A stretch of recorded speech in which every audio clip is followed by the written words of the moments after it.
যুক্তরাষ্ট্রে বসবাসরত বিদেশি অভিবাসীরা কত শতাংশ সরকারি সহায়তা নেয় সেটির একটি তালিকা প্রকাশ করেছেন যুক্তরাষ্ট্রের প্রেসিডেন্ট ডোনাল্ড ট্রাম্প। সেখানে দেখা গেছে দেশটিতে যত বাংলাদেশি পরিবার থাকে তাদের ৫৪%-এরও বেশি সহায়তা নেন।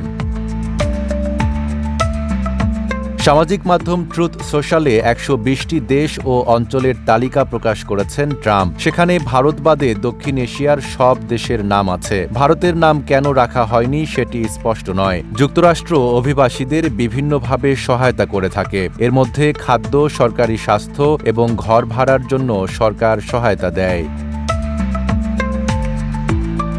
এর মধ্যে সবচেয়ে বেশি ৮১.৪% সহায়তা নেয় ভুটানের অভিবাসী পরিবারগুলো। দ্বিতীয় সর্বোচ্চ ইয়েমেন ৭৫.২%। শিয়া বাটার ও ভিটামিন ই সমৃদ্ধ লিলি বিউটি সোপ, তারুণ্যময় উজ্জ্বল ত্বকের জন্য।